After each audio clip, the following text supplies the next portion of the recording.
안녕하세요. 오늘도 사연살롱을 찾아주셔서 감사합니다. 희망고문이라는 말 다들 들어보셨죠? 희망은 사람이 살아가는 원동력이 되지만 거짓된 희망은 오히려 인간을 더 힘든 상황으로 밀어넣는다는 의미인데요. 저는 수년 동안 희망고문을 당하며 살아왔어요. 그러다 모든 걸 다 포기한 순간 기적 같은 일이 벌어졌지 뭐예요. 그럼 지금부터 제가 경험했던 기가 막힌 사안을 전해드릴게요. 지금으로부터 11년 전 저는 결혼을 앞두고 있었어요. 대학생이 되자마자 나갔던 과팅에서 만난 남편과 1년 연애 끝에 결혼을 하게 됐거든요. 둘 다 아직 대학생 신분이었지만 결혼을 서둘렀던 건 그럴 만한 이유가 있어서였어요. 공개적으로 말씀드리기 좀 창피하지만 제가 혼전 임신을 했거든요. 애가 애를 가진 셈이었죠. 딸 가진 부모님이라면, 아니 아들을 가진 부모님이라도 마찬가지일 거예요. 갓 20살 된 자식을 통해 임신했다는 말을 들었을 때 얼마나 눈앞이 캄캄했겠어요. 저희 엄마는 말도 제대로 못한 채 어머 세상에 이 소리만 반복하시면서 울먹이셨어요. 아빠는 얼굴이 벌겋게 달아올라선 한숨만 푹푹 내쉴 뿐이었죠. 저는 부모님 눈치를 보며 닭똥 같은 눈물만 뚝뚝 흘릴 뿐이었어요. 한참을 끙끙대며 주먹으로 가슴을 치던 엄마는 카랑카랑한 목소리로 그러셨어요. 그래서 어쩔 생각이야? 남자의 부모님도 아셔? 지금쯤 재원이한테 들어서 아실 거야. 엄마 미안해. 아, 내 팔자야. 내가 널 대학에 공부하라고 보냈지 헛짓거리 하라고 보냈어? 세상에, 이제 겨우 20살밖에 안 된 애가 어떻게 애를 가져? 네가 제정신이야? 지금까지 반항 한 번 안 하고 잘 크던 애가 어떻게 이렇게 부모 가슴에 못을 박아? 아, 진짜 미치고 발딱 뛰겠네. 여보, 당신도 말 좀 해봐요. 악을 쓰며 화를 내던 엄마와 달리 아빠는 입을 꾹 다문 채 한숨만 내쉬었어요. 차라리 화를 내는 게 낫지 아무 말도 안 하시니까 마음이 더 무거워지더라고요. 사실 저희 아빠가 평소에 저랑 장난도 잘 치시고 엄마보다 잔소리도 많이 하시는 분이거든요. 제가 대학생이 됐을 때 이제는 딸이랑 둘이서 동네 치킨집에서 치맥도 할 수 있다고 좋아하실 정도로 저와는 부녀지간이자 친구 같은 사이였어요. 그런데 그런 분이 오히려 말을 안 하니까 더 무섭고 겁이 났어요. 한참을 입을 꾹 다물고 계시던 아빠는 방에 들어가시기 전에 딱 한마디만 하셨어요. 내일 그 녀석 집으로 데리고 와. 냉랭한 목소리에 저는 기어들어가는 목소리로 알겠다고 대답했어요. 저희 집에서 이 난리가 나고 있을 때 남편 집에서도 저희 집과 마찬가지라고 난리가 났었더라고요. 그래도 저는 여자애라 부모님이 손찌검은 하지 않으셨지만 남편은 어머님과 아버님께 꽤 많이 맞은 모양이었어요. 다음날 만나보니 얼굴에 멍이 들어있더라고요. 그 모습을 보니 저도 모르게 눈물이 났어요. 너희 아버지도 그렇지 어떻게 사람 얼굴을 때리냐? 딴 데는 괜찮아. 내가 잘 피해서 채로는 한 대도 안 맞았어. 얼굴은 멱살을 잡히는데 피할 수가 없어서 제대로 맞은 거고. 근데 넌 괜찮아? 혹시 맞진 않았어? 난 당연히 안 맞았지. 근데 재원아, 우리 아빠가 너 오늘 집으로 오라고 하시는데 어떡하지? 우리 아빠가 막 무섭고 그런 분은 아니긴 한데 혹시 올 수 있어? 남편은 분명히 겁을 먹은 얼굴이었지만 그래도 언젠가 한 번은 맞닥뜨려야 할 일이라며 오겠다고 했어요. 그 모습은 11년이 지난 지금까지도 생생하게 기억이 나요.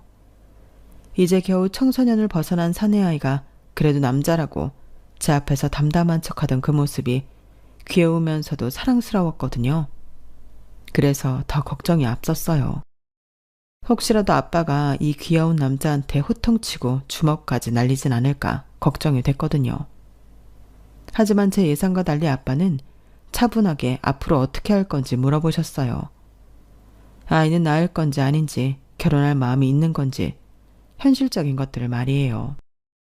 비록 나이는 어렸지만 저와 뱃속의 아이를 지키겠다는 마음이 강했던 남편은 군에 입대하기 전에 결혼식을 올리고 싶다고 대답했어요. 아직 학생 신분이라 돈도 없고 군입대를 해야 하니 자신이 제대할 때까지 저를 좀 맡아달라는 부탁까지 했어요. 그건 내가 알아서 할 테니 일단 자네 부모님한테 허락부터 받고 와. 훗날 아빠가 그러시더라고요. 그때 만약 남편이 애를 지울 거라고 대답했다면 그 자리에서 흠씬 패주려고 했다고요. 하지만 어린 놈이 그래도 자기 여자랑 자식을 지키려는 모습이 가상해서 어떻게든 힘을 실어주고 싶었다고 말이죠. 이런 저희 아빠와는 달리 저희 시댁에서는 저를 탐탁지 않아 했어요. 특히 시할머니께서요. 시할머니께서는 실질적인 집안의 실세였어요. 시할아버지께서 돌아가시면서 회사를 이어받으신 시할머니는 워낙 사업 수완이 좋으셔서 회사를 전보다 더 키우셨고 카리스마까지 있으셔서 회사와 집안을 쥐락펴락 하시는 분이었어요. 그런 시할머니께서 저를 마음에 들어하지 않으신 데는 이유가 있었어요. 그건 바로 제 사주 때문이었어요. 제가 남편 잡아먹는 사주라나요? 그 말을 저한테 대놓고 하시는데 황당해서 한숨만 났어요. 아니, 요즘 세상에 무슨 그런 걸로 결혼을 반대하나 싶더라고요. 게다가 이미 임신까지 한 마당에 그런 말도 안 되는 이유로 결혼은 안 된다니 이게 말이 되는 소리냐고요. 그런데 그게 끝이 아니었어요. 더 황당한 소리를 하시더라고요. 애는 낳아라. 낳아서 우리 집으로 보내. 우리 집신데 남의 손에 맡길 수는 없잖니? 너무 서운해하지는 말아라. 이게 따지고 보면 다 널 위한 일이야. 남자야 애 하나 딸린 거 흠도 아니지만 여자는 다르잖니. 애 딸린 처녀를 누가 데리고 가겠어? 그러니 학교부터 휴학하고 주변 사람들 모르게 조용히 애 낳아. 병원비랑 위자료는 내가 섭섭치 않게 쥐어줄 테니. 시할머니의 일방적인 통보에 저와 남편은 물론 시부모님들도 무척 놀라는 기색이었어요. 아버님이 나서서 아니 어머니 그게 무슨 말씀이세요? 애를 낳아서 달라뇨. 멀쩡한 여자의 인생 망칠 일 있어요? 어머니 손녀라면 그러라고 하시겠냐고요. 절대 안 돼요. 결혼을 하든 애를 지우든 둘 중 하나입니다. 그래요 어머님. 비록 애들이 철없이 일을 저지르긴 했지만 그래도 어른들이 나서서 순리대로 일을 풀어나가야죠. 어떻게 애 인생을 망치게 해요. 그리고 요즘엔 사주 같은 거 안 따져요. 왜 유명한 연예인 부부도 궁합이 그렇게 안 좋았지만 지금까지 인꼬 부부로 잘만 살고 있잖아요. 그러니까 무조건 안 된다고만 하지 마시고 애 나오기 전에 결혼식부터 치르는 게. 뭐? 결혼식? 누구 맘대로. 내 눈에 흙이 들어가도 쟤는 우리 집에 못 들인다. 내 손자 잡아먹으래를 어떻게 집에 들여? 어림없는 소리 하지 마. 어머니 말이 끝나기도 전에 시할머니께서는 말을 자르시며 결혼은 절대 안 된다고 못을 박으셨어요. 궁합 때문에 헤어졌다는 얘기를 인터넷에서 썰처럼 들어본 적은 있었지만 그게 제 일이 될 줄은 정말 몰랐어요. 아니 21세기에 사주 때문에 결혼을 못한다는 게 말이 되냐고요. 부모님께 이 얘기를 했더니 엄마가 엄청 화를 냈어요. 아니 그 놓친내가 노망이 들었나? 할 말이 있고 안 할 말이 있지. 어떻게 남의 자식한테 그딴 소리를 할 수가 있어? 애는 뭐 우리 애 혼자 만들었어? 자기 손자가 몸 함부로 굴려서 이 사단이 난 건데 누구 인생을 망치려고 그딴 소리래. 뭐? 남자한테는 자식 하나 딸린 건 흠도 안 돼? 훅 키고 있네 정말. 그러게 이 기집애야. 왜 대가리에 피도 안 마른 게 그런 짓을 해선 그딴 소리를 들어? 조그만 것들이 뭘 안다고 애까지 만드냐고. 아, 내가 아주 너 때문에 내 명에 못 죽어.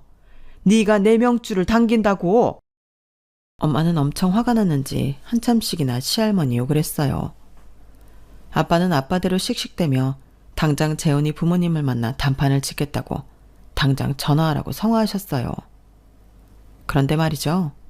부모님께는 죄송한 말이지만 이런 상황에도 저는 왠지 가슴 따뜻해졌어요. 역시 나를 생각해주는 사람은 우리 부모님밖에 없다는 생각이 들었거든요. 시댁에서 시할머니한테 험한 꼴을 당할 땐 세상 끝에 혼자 던져진 기분이었어요. 그런데 집에 와서 나한테 함부로한 시할머니한테 욕을 해주는 엄마를 보니 기분이 한결 나아지지 뭐예요. 지금 생각해보면 그때 제가 어리긴 했던 것 같아요. 타들어가는 부모 속은 생각도 않고 고작 그런 거에 신이 났으니 말이에요. 결국 부모님들끼리 만나서 저희 두 사람의 문제에 대해 이야기를 나누셨어요. 상황이 상황인지라 일단은 어떻게든 자식들 앞날을 먼저 생각하고 일을 결정하셨어요. 아버님은 시할머니의 반대가 있긴 하지만 본인들이 좋다는데 어쩌겠냐고 하시면서 일단은 남편이 제대할 때까지 저는 저희 집에서 지내는 게 좋겠다고 하셨어요. 괜히 시할머니랑 마주쳤다가 싫은 소리 들을 거 뭐 있냐고 하시면서요. 그건 저희 부모님도 같은 생각이라서 저는 남편이 제대하기 전까지 저희 집에서 지내기로 했어요. 그리고 결혼식은 남편이 제대한 뒤에 하기로 하셨어요. 지금은 우리 둘 다 나이가 어리기도 하고 시할머니께서 강경하게 반대도 하고 계셔서 식을 올린다 해도 순탄치 않을 거라고 생각하셨거든요. 생각해보니 남편이 제대할 때까지면 출산 후 몸도 추스릴 시간이 돼서 그리 나쁘지만은 않겠더라고요. 그래서 저희도 그렇게 하겠다고 했어요. 일단 급한 불은 끈 상태고 지난 일주일간 몰아닥친 일로 신경을 많이 쓴 참이라 잠시 머리도 식힐 겸 아버님 차를 빌려서 남편과 함께 춘천으로 드라이브를 떠났어요. 모처럼 교회로 나와 바람을 쐬서 그런가 기분이 한결 가벼워지는 기분이었어요. 춘천에 도착한 우리는 닭갈비도 먹고 유람선을 타고 청평사도 들렀어요. 그리고 해가 진 뒤에서야 국도를 타고 서울로 돌아오려는데 그때 사단이 나고 만 거예요. 마주오던 덤프트럭 운전자가 졸음운전을 하는 바람에 그대로 저희 부부가 타고 있던 차를 덮쳤고 그 바람에 저도 남편도 심하게 다쳐 병원에 실려가고 만 거예요. 정신을 차려보니 부모님이 제 침상 옆을 지키고 계시더라고요.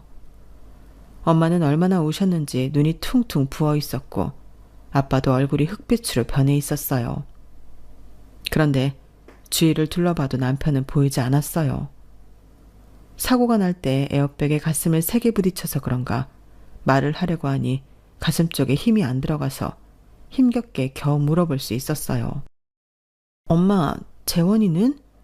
그런데 그 말에 엄마랑 아빠가 뭔가 눈빛을 나누더니 얼른 말을 돌리시더라고요. 민경아, 너 갈비뼈가 부러져서 말 많이 하면 안 돼. 그러니까 일단 아무 말 말고 쉬어. 그래도 다행인 게 뼈만 몇 군데 부러졌을 뿐 장기 손상은 없다니 뭐니. 뼈는 3주만 지나면 다 붙는다니까 걱정할 거 없어. 그러니까 딴 생각 말고 푹 쉬어. 알았지? 제가 궁금한 건 내 상태가 아니라 남편 상태인데 엄마는 자꾸 걱정 말라는 말만 하면서 쉬라고만 하셨어요. 그런데 링거에 수면제라도 섞인 건지 이상하게 자꾸 졸리고 잠에 취해서 저도 모르게 잠이 들어버렸지 뭐예요. 그러다 정신이 들어서 눈을 떠보면 엄마는 제 말에 대답도 않고 엉뚱한 말만 하고 말이죠. 그래서 참다 못해 화를 냈어요. 재원이 어딨냐고. 그러자 그제야 엄마가 눈물을 글썽이며 그러시는 거예요. 민경아, 재원이가 말이야. 아직 깨어나지 못했어. 그 녀석이 마지막까지 널 살리자고 핸들을 틀었던 모양이야. 머리를 심하게 다쳐서 수술을 했는데 애가 깨어나질 않는구나. 그 말에 가슴이 철렁 내려앉는 기분이었어요. 그래서 당장 남편이 있는 병실로 가려고 했지만 엄마가 뜯어 말리시더라고요. 너 가도 못 만나. 재원이 할머니가 널 병실에 들여보내 주시겠니? 안 그래도 하나뿐인 손자 그렇게 만들었다고 이 병실까지 찾아와서 몇 번이나 난리를 치셨나 몰라. 이제 뱃속에 애도 없겠다. 엄마는 순간 하던 말을 멈추고는 손으로 입을 막았어요. 그게 무슨 소리야? 뱃속에 애가 없다니. 설마 우리 아기 잘못된 거야? 그런 거냐고. 민경아, 어쩔 수 없었어. 그 큰 사고가 났는데 아직 안정기에도 안 든 애가 어떻게 버티겠니? 네 잘못 아니야. 그의 명줄이 거기까지였던 거라고 생각하자. 그러니까 제발 진정하고 누워. 갈비뼈 제대로 붙이려면 움직이면 안 돼. 엄마는 자리에서 일어나려는 저를 힘으로 막아섰어요. 정신 좀 차려 이거사. 재원이가 너 살리자고 지 몸까지 던졌는데 네가 이러면 재원이 노력이 뭐가 되니? 일단 몸부터 추스려. 그리고 나서 다음 일을 생각하라고. 나라고 지금 마음이 편해서 이러는 거 아니야. 나도 재원이랑 뱃속에 아기 생각하면 가슴이 꽉 죄는 것 같다고. 민경아, 이번 한 번만 엄마 말 좀 들어줘. 엄마가 이렇게 부탁할게. 급기야 엄마는 저를 끌어안고 펑펑 우셨어요. 그렇게 일주일이 더 지나고 나서야 저는 남편이 누워있는 병실에 가볼 수 있었어요. 할머니랑 부모님이 없는 틈을 타서 몰래 얼굴만 보고 나올 수 있었죠. 머리를 비롯해 온몸에 붕대를 칭칭 감고 있는 걸 보니 다리에 힘이 풀리고 온몸에 피가 빠져나가는 기분이었어요. 나 때문에 이렇게 됐다는 사실에 더 가슴이 찢어지는 것 같았어요. 나는 우리 아기도 못 지켰는데 남편은 날 지키자고 만신창이가 돼서는 의식도 돌아오지 않는 상태니 말이에요. 그날 이후 저는 도둑고양이처럼 시댁 식구들이 없는 틈을 타서 남편을 보고 가곤 했어요. 그러던 어느 날이었죠. 그날도 주변 눈을 피해 남편을 보러 병실로 갔는데 침상이 비어있더라고요. 간호사한테 물어보니 다른 병원으로 이송됐다고 하더군요. 그래서 병실에 돌아와 남편한테 전화를 했는데 글쎄 신호만 갈 뿐 전화를 안 받더라고요. 그래서 엄마한테 재원이 부모님 전화번호를 알려달라고 했더니 민경아, 이제 그만해. 아침에 재원이 엄마를 만났는데 너희 결혼도 없던 일로 하자고 하더라. 재원이 상태가 호전될 기미가 없는 모양이더라고. 병원에서도 더는 손 쓸 도리가 없나 보더라. 병원을 옮길 것도 그런 이유 때문일 거야. 그러니 이제 재원이는 잊고 너도 너 살 생각을 해. 이미 끝난 인연 연연해야 할 거 뭐 있니? 그러니 잊자. 우리 다 잊고 새로 시작하자. 엄마의 말이 마치 제 가슴에 날아드는 비수 같았어요. 사고가 난 지 열흘이 다 돼가는데 여전히 의식이 없는 남편을 이대로 잊고 살라니 제가 어떻게 그 말을 받아들일 수가 있겠어요.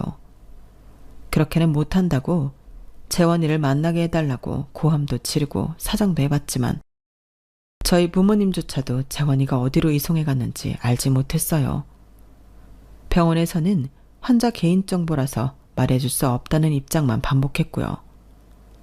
부러졌던 뼈들이 제자리를 찾아 거동이 가능해진 시점부터 저는 남편을 찾아 나섰어요. 동기들한테 연락해 남편 소재 파악에 나섰지만 다들 남편이 사고를 당한 것조차 알지 못하더라고요. 집까지 찾아갔지만 이사가고 없다는 말만 인터폰을 통해 전해들을 뿐이었어요. 그래도 혹시나 하는 마음에 남편의 집 근처에서 3일 밤낮을 지켜봤지만 남편 그림자는 물론 식구들 얼굴조차 볼 수 없었어요. 정말 한순간에 어디론가 팍 사라지고 없는 것 같더라고요. 그렇게 반년이 지나 학교에 복학했는데 참 잔인하게도 나와 남편을 제외한 모든 것들이 전처럼 아무 일도 없는 듯 잘만 돌아가고 있더라고요. 마치 아무 일도 없었던 것처럼 말이죠. 남편의 과 동기들한테 전해 듣기로 남편 부모님이 학과실에 오셔서 직접 자퇴서를 냈다고 하더군요. 이제는 남편에 대한 신락 같은 끈도 모조리 끊어져 버린 셈이었죠. 그 사실을 확인하고 나니 더는 남편과 함께했던 그 대학 교정을 다시 밟을 자신이 없었어요. 그래서 부모님께 부탁해 유학길에 올랐고 이모가 계신 호주에서 대학에 다니게 되었어요. 사람들 말로는 산 사람은 어떻게든 산다고 하지만 살아도 산 것 같지 않은 일상이 이어졌어요. 다 끝난 인연이라는 건 알고 있지만 그래도 마음 한구석에서는 남편이 세상 어딘가에 살아있을 거라는 희망을 가지고 있었어요. 살다 보면 언젠가 다시 만날 날이 있지 않을까 하는 희망으로 저는 하루하루를 버티며 살아갈 뿐이었죠. 남편과 그렇게 이별을 하게 된 이후로 연애는 생각도 않고 살았어요. 제 마음속에는 남편이 아닌 누군가를 받아들일 공간이 조금도 남아있지 않았거든요. 그저 열심히 하루하루를 살아내자. 그래서 훗날 남편을 다시 만나게 됐을 때 떳떳한 모습으로 마주할 수 있도록 흔들리지 말고 제대로 살겠다는 마음뿐이었어요. 남편이 자기 자신을 던져 구해낸 내 목숨이니까 나를 위해서가 아니라 남편을 위해서 잘 살아내야 한다는 의무감을 느끼면서 말이죠. 대학을 졸업하고 한국에 돌아와 회사에 취직해 자리를 잡기까지 저를 지탱해준 사람은 남편이었어요. 생사도 알 수 없는 남편이었지만 마음 한구석에는 늘 어디선가 나를 바라보고 있을 거라는 희망이 놓여 있었거든요. 그 희망에 의지해 지난 10여 년을 버텼고 조금씩 남편의 존재가 희미해져 갈수록 하루하루가 버겁고 무의미하게 느껴지기 시작했어요.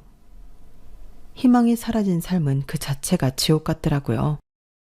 그러던 차에 사고가 난 거예요. 퇴근길에 불법 과속 차량에 치여 병원에 실려가게 되었거든요.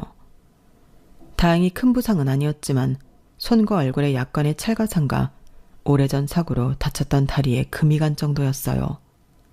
그래도 일단은 깁스를 하는 게 좋겠다고 해서 정형외과로 내려갔는데 세상에, 거기에 남편과 똑같이 생긴 의사가 있지 뭐예요. 의사 가운에 수놓아진 이름은 달랐지만 제 눈에는 남편이 분명했어요. 그래서 뭐에 홀린 사람처럼 그 의사한테 다가가 이름을 불렀죠. 재원아, 이재원! 그러자 의사는 멀뚱히 저를 바라보더라고요. 재원아, 너 재원이 맞잖아. 나 민경이야. 조민경. 너 정말 나 모르겠어? 너 땡땡대학교 땡땡과 이재원 맞잖아. 난 널 한 번에 알아보겠는데 넌 왜 나를 못 알아봐? 우리 그날 춘천으로 놀러 갔다가 사고 나서. 그래서 넌 한동안 의식도 없이 지냈잖아. 정말 기억 안 나? 눈앞에 서 있던 의사는 속사포처럼 쏟아내는 제 말에 눈썹이 움찔거렸어요. 그리고는 미간을 찌푸리며 뭔가 떠올리려 노력하는 것 같더라고요. 그러더니 멍한 표정으로 그러는 거예요. 미안하지만 그쪽이 누군지 잘 모르겠습니다. 그런데 내가 땡땡대학 땡땡과를 나온 건 맞아요. 예전에 쓰던 이름도 이재원이 맞고요. 학부 때 교통사고를 크게 다쳐서 3년 정도 기억에 공백이 있습니다. 어쩌면 그때 만났던 분이 아닌가 싶네요. 혹시 시간 되시면 저랑 얘기 좀 나눌 수 있을까요? 일단 깁스를 마친 저는 그날 의사와 따로 만나 얘기를 나눌 수 있었고 여러 정황을 따져가며 내가 누구고 우리가 어떤 사이였는지를 설명했어요. 그렇게 저와 남편은 헤어진 지 정확히 11년 만에 다시 만나게 된 거예요. 사고 후 남편은 한동안 의식이 없다가 뒤늦게 깨어났고 안타깝게도 사고 후유증으로 3년가량의 기억을 잃게 되었다고 했어요. 잃어버린 기억 속에는 저와 함께했던 시간들이 포함돼 있었던 거죠. 1년 넘게 재활을 한 남편은 다시 복학을 했고 할머니 권유로 이름을 바꿨다고 했어요. 평소 미신을 신봉하는 할머니께서 자신이 큰 사고를 당한 게 이름 때문이라며 당장 바꿔야 한다고 했다더군요. 아마도 제가 남편을 못 찾도록 일부러 손을 쓴 게 아닌가 싶었어요. 나중에 안 사실이지만 남편 동기를 통해 남편이 자퇴했다는 거짓말하게 한 것도 시할머니 짓이었더라고요. 그렇게 저로부터 손자를 철저히 떨어뜨리려 노력했던 시할머니는 재작년에 세상을 떠나셨다고 하더군요. 우리가 결혼까지 하려 했던 사이고 제가 자신의 아이까지 가진 상태였다는 얘기를 들은 남편은 혼란스러워했어요. 사고로 아이가 유산이 되고 그 후로 제가 자신의 생사도 모른 채 11년을 고통 속에 살았다는 사실에 말을 잇지 못하더라고요. 남편은 11년 전 제게 느꼈던 감정은 떠올리지 못했지만 이상하게도 함께 마주 앉아 있는 이 순간이 낯설게 느껴지지는 않는다고 하더군요. 마치 오래전부터 잘 알고 지낸 사람과 대화를 하는 것처럼 편하다고요. 그러면서 이제라도 다시 자기랑 만나보지 않겠냐고 했어요. 그렇게 저는 남편에 대한 희망을 포기하려던 순간 다시 처음부터 이 남자와 연애를 시작하게 된 거예요. 오랜 시간 돌고 돌아서 결국 제자리로 돌아오게 된 셈이었죠. 30대가 돼서 다시 만난 남편과의 연애는 20살의 풋풋한 감정과는 달랐지만 또 나름의 설렘과 신선함이 있었어요. 만났던 시간보다 떨어져 지낸 시간이 길어서 그런지 아니면 그 사이 가치관도 정립되고 새로운 버릇도 생겨서 그런 건지 예전의 남편이 아닌 다른 남자를 만나는 느낌도 살짝 들었어요. 더불어 20대의 연애와 30대의 연애는 확실히 달라서 만날 때마다 매 순간이 새롭고 즐겁더라고요. 그건 저뿐만 아니라 남편도 그랬을 거예요. 남편은 이전 연애는 기억하지 못하니까 그냥 이번 연애가 마음에 들었던 거라고 해야겠네요. 반년 가까이 연애를 하던 우리는 금세 결혼 얘기를 꺼내게 됐어요. 저야 한번 결혼할 뻔했던 사람인 걸 알기에 갑작스러울 것도 없는 일이지만 이전 상황을 기억 못하는 남편으로선 좀 파격적인 선택인 셈이었죠. 만나서 며칠 만에 연애를 시작하고 사귄 지 반년 만에 청혼까지 했으니 말이에요. 이거든 저거든 확실한 건 하나였어요.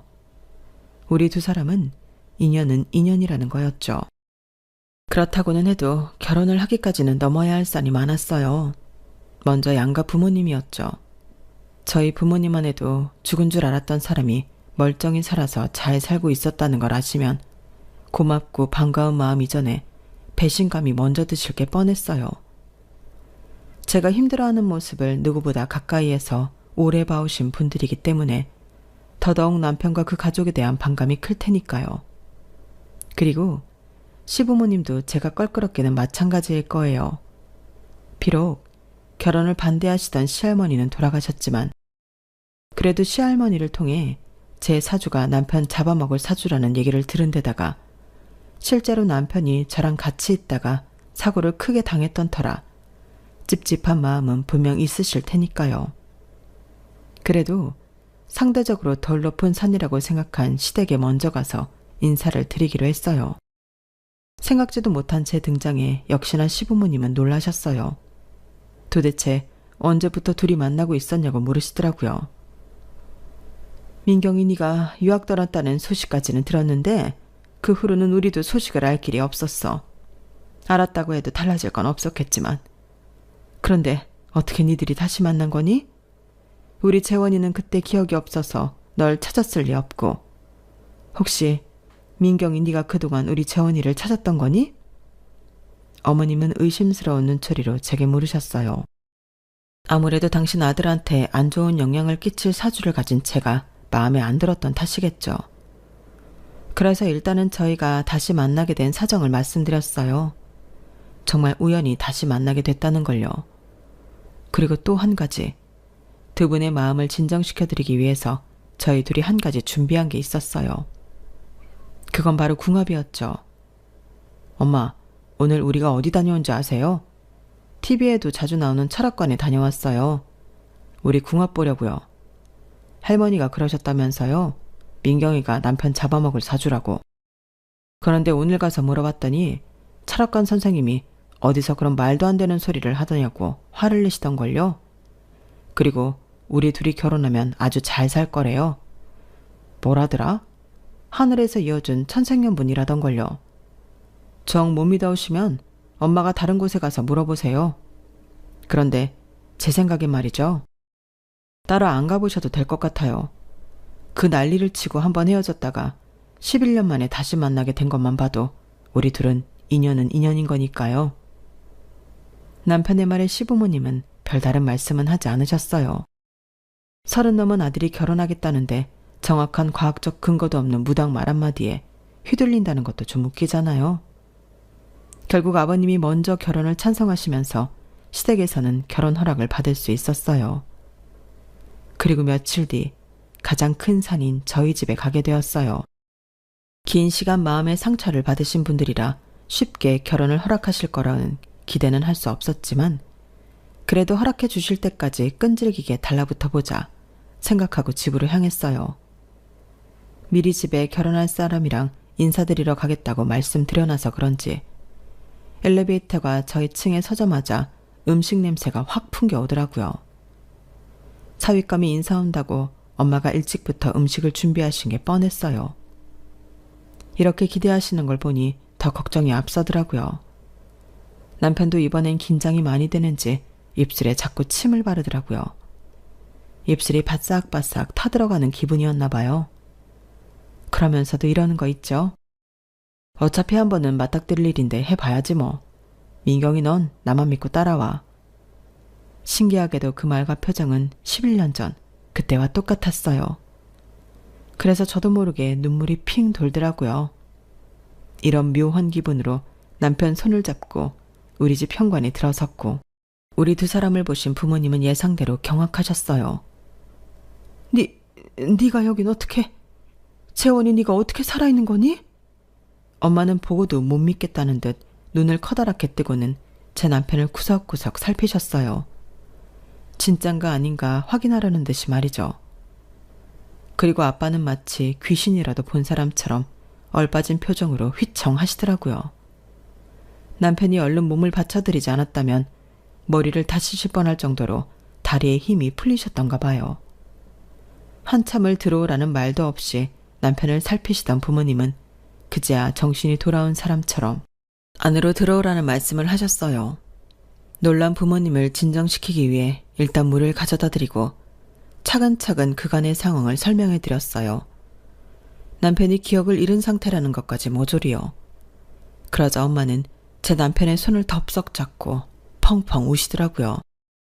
제 남편에 대한 미움이 클 줄 알았던 저희 부모님은 저희 예상과 달리 오히려 미안해 하셨어요. 니들 사고 났을 때 말이야.